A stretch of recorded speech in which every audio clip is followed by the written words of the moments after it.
Quick question. What time is it right now? Easy, right?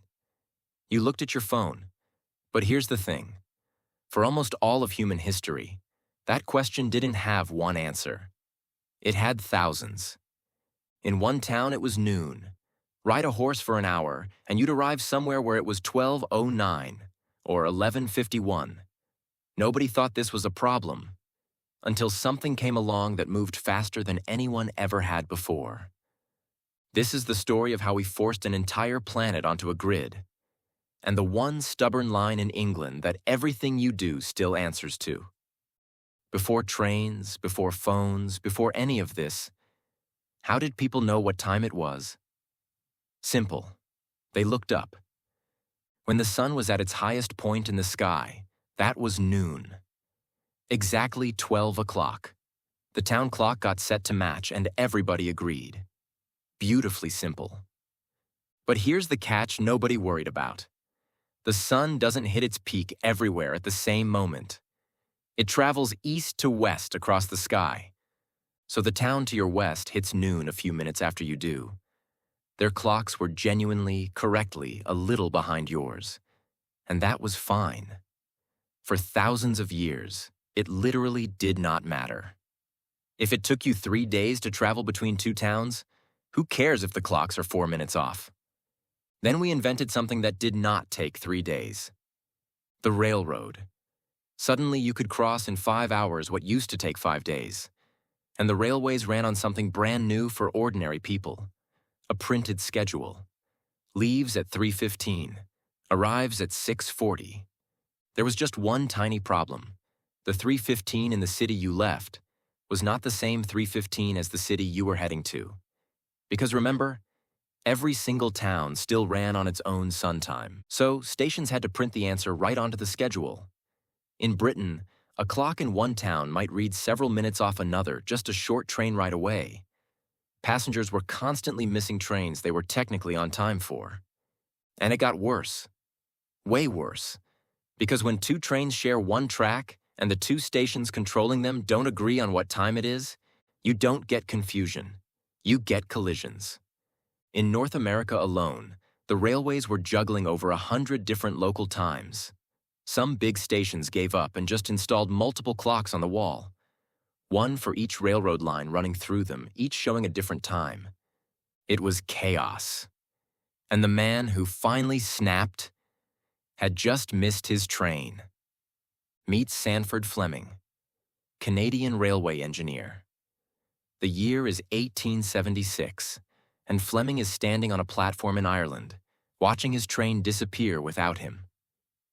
Why'd he miss it? The schedule said the train left in the evening. It actually left in the morning. The printed time used a confusing 12-hour format with no clear AM or PM, and Fleming got burned by it. Now most of us would just be annoyed, complain a bit, and move on. Fleming was not most people. Fleming decided the entire planet's system of timekeeping was broken, and that he was going to fix it. His idea was genuinely radical. Forget the sun. Forget every town having its own time.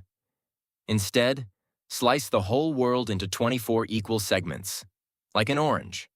The Earth spins 360 degrees in 24 hours. Divide that up, and each slice is 15 degrees wide, and exactly 1 hour apart from its neighbors. Step across a line. The clock jumps a clean hour. No more 4-minute madness. Just 24 tidy time zones. Simple, elegant, and almost nobody wanted it. Fleming pushed his idea for years. But the people who actually made it happen were the railroads, because they were the ones bleeding money and crashing trains.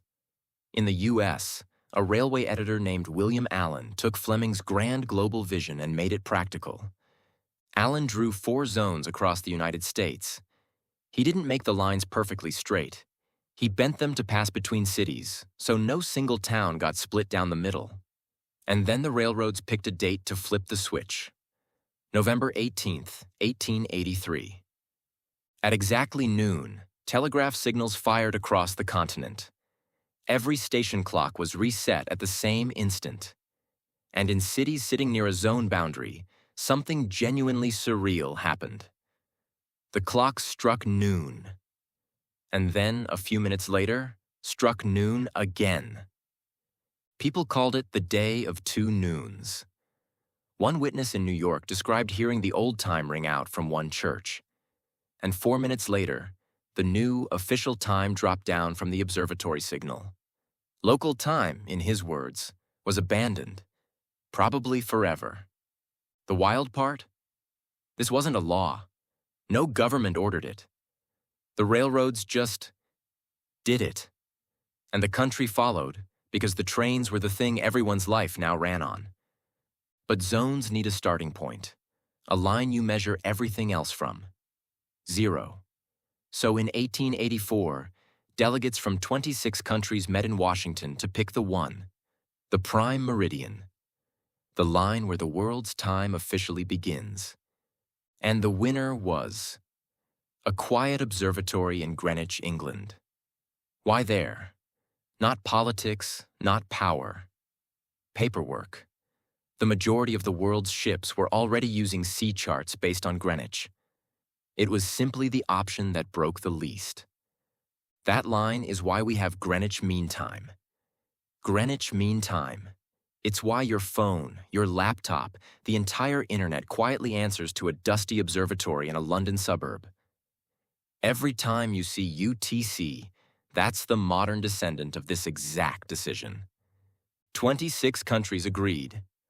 Well, 25 agreed. One country was absolutely furious. France.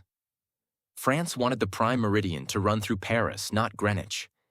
They thought, quite reasonably to them, that Paris was the center of science and civilization. So, when Greenwich won, France refused to vote for it, and then refused to use it for 27 years. French maps kept using the Paris line for decades, and when they finally caved in 1911, they were so proud they couldn't bring themselves to write the word Greenwich in the law. Seriously.